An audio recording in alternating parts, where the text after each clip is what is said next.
picture.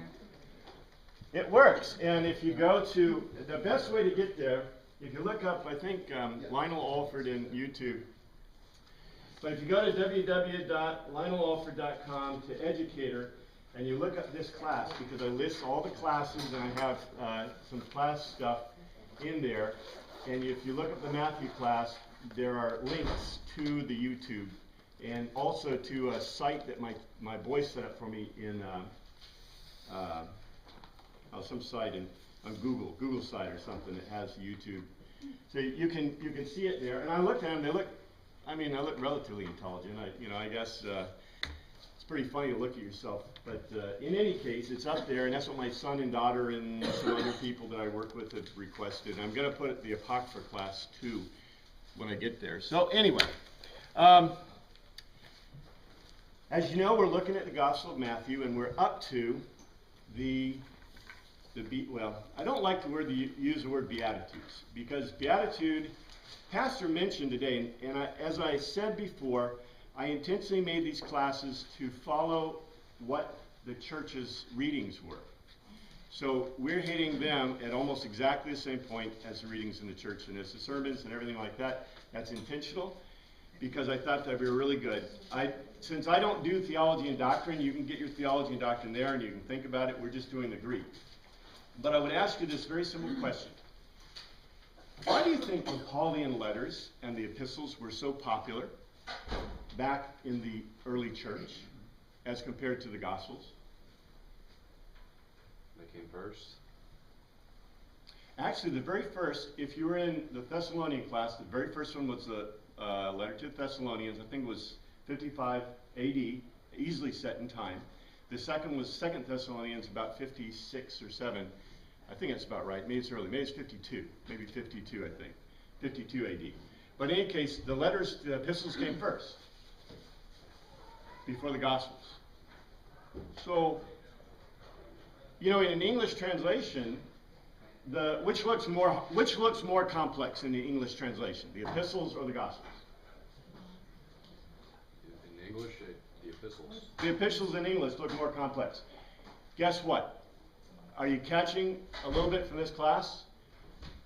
What is really complex? The Gospels are really complex. One of the reasons that Jesus Christ, one of the reasons for the epistles is why? Yeah, it was so difficult to understand.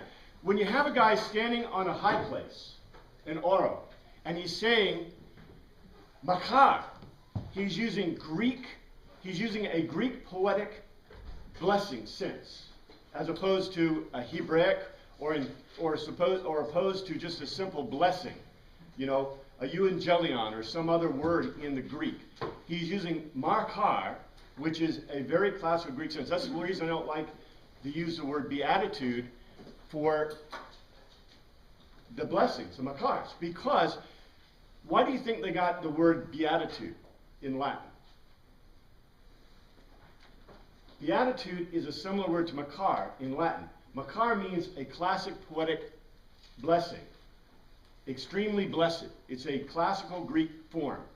A beatitude in Latin is a classic Latin form in poetry that they got from the Greeks. So, beatitude has nothing to do with attitude. It has everything to do with a Latin word that specifically means something. We call it that because of the Vulgate translation, which is the first translation of the Bible, which was translated from Greek to Latin. You see? Beatitudinous, I think. I don't know, I'm not a Latin guy. I'm a classical Greek guy. But in any case, we're looking at them, and I wanted to mention, there is a segue.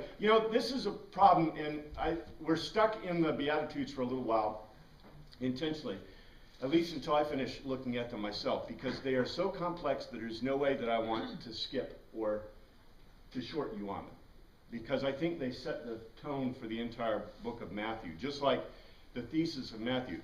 But it was pointed out to me that I skipped something I shouldn't have skipped. And let me see if I've got it in my notes here. But there's a transition that goes directly to the Beatitudes. And I warned you and told you about these transitions, and yet I skipped it. I skipped it kind of on purpose, but that's okay. it was pointed out to me that I shouldn't have skipped it because what it is, all right, remember it says in 17, that's our thesis of Matthew. From that time on, 17, I think, 17:3, I believe, 3 or 4. From that time on, Jesus began to preach, caruso, to cry out, repent, for the kingdom of heaven is near. And then in 4, in 23, Jesus went through Galilee teaching, the Akaso, in their synagogues, preaching, crying out the good news, the evangelion, to the kingdom, and healing every disease and sickness among the people. News about him spread over Syria. This is 24. The people brought him all who were ill with various diseases, who suffering severe pain, the demon-possessed, those having seizures, and the paralyzed to be healed. And by the way, the word is not healed, it's therapeuo, which means to take care of them, menially take care of them. And then 25, that large crowds from Galilee, the Decapolis, Jerusalem, Judea, and the region across Jordan followed him. And that was a direct transition to the Beatitudes from the thesis of Matthew. So I shouldn't skip anything, right? I don't want to, but for time, but I think that was something that was great that was pointed out. If you didn't check it yourself, if you didn't notice that yourself, what a marvelous transition directly to what we're talking about. Now, what we're talking about, I'm going to remind you, first of all, the most important thing we're doing here is the Logos to tell us. So we're looking at the Logos to tell us. We can't forget those things which we've already looked at. So the whole first section was about what? The nature. The nature of the Christ. The nature of the Christ all the way up, and then we get the thesis statement of Matthew that Christ is telling you the approach, the aegeus of the kingdom of heaven, Oranos.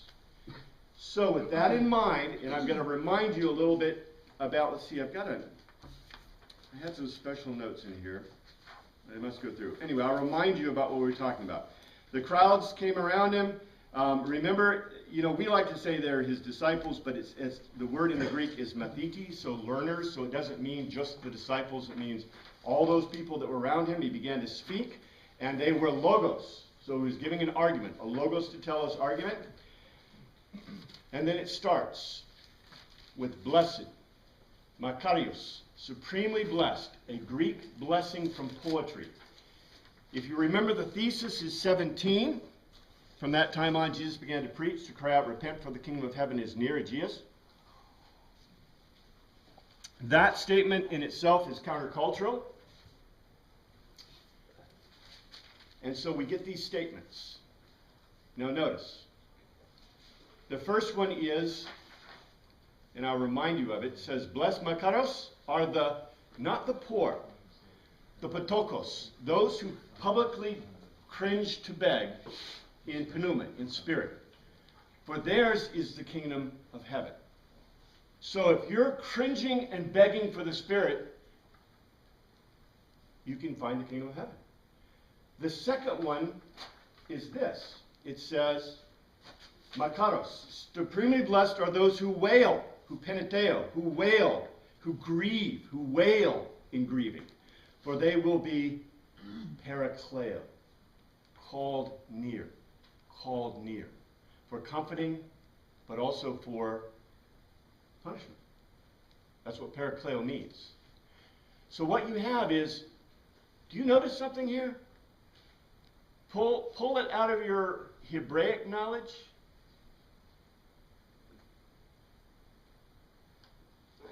Let's just think about this. Let's go to the next one really quickly.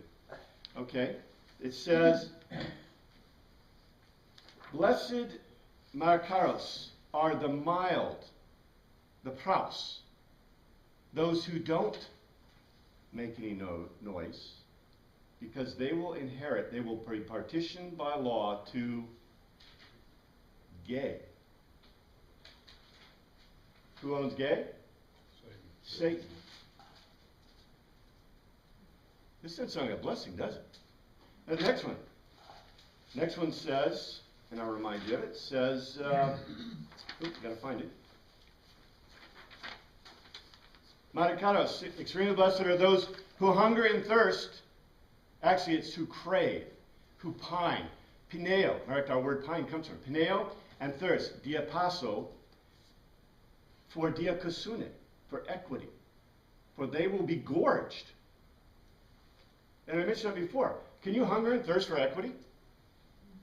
And if you're gorged, is it a balance? It's the exact opposite. So what we see here is, I could go on, but do you see we have two verses that are cringe and wail and are positive. And then we have two verses that are not speaking and basically craving something that you can't crave. Do you see that? Where do we find that kind of structure? You know what that structure is called and where we find it?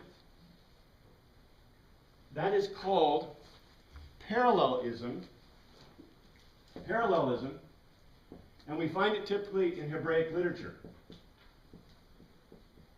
Especially in the Psalms. Now, Jesus, by using makar, already told you he was doing what? Blessing. Giving blessing. Poetry. What's Hebraic poetry you guys know best? The Psalms. All right. This is a Greek form document. It's a logos to tell us. What is Jesus the Christ telling you he's going to give you? An Hebraic structure. A parallelism Hebraic structure. With a logos to tell us. This is really complex stuff. It's obvious within the context. Let's go on. Let's see what else. We have a Hebraic style synopsis body. We have a Hebraic style of a poetry. As a matter of fact, what is a synopsis body here? Has anyone read ahead? Remember, Hebrew is a synopsis body, right form? Yeah. So what's the synopsis body?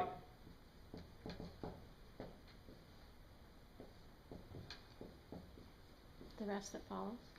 Well, the synopsis is the makars, the makaros, the blessings, what we call the beatitudes. What then is the body? The rest of the stuff, right? So we should expect the blessings, the makars, to be that synopsis that then we follow the body. Which, by the way, does that still fit within the logos to tell us argument? Well, we'll see, but I would suspect so. This is good. It's a simple question. I guess I am touching the theological pool here. Would you expect less from God? I mean, if God really came, to the earth, what would you expect him to speak to you like? Would you expect him to be a moron? I mean that in a technical sense. Would you expect him to be uneducated? Would you expect him to be speaking in very terse, very singular, I am talking to you, like your mother does when you're, in trouble? Or would you expect him to speak like a scholar, like a person who understands the world, like a person who understands the culture, like a person who understands Hebraic culture and Greek culture and Roman culture? I know what I'm expecting. And this is what we're seeing. Incredibly powerful. And I pointed out to you again. People reading this in Greek felt that the epistles of Paul were simple in contrast to the gospel.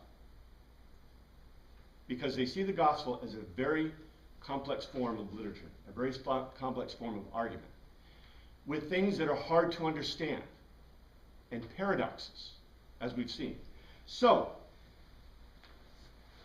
we looked at the first two. Supremely blessed in Greek poetic style are those who cringe and beg for the Spirit, for they already have the kingdom. They already have it.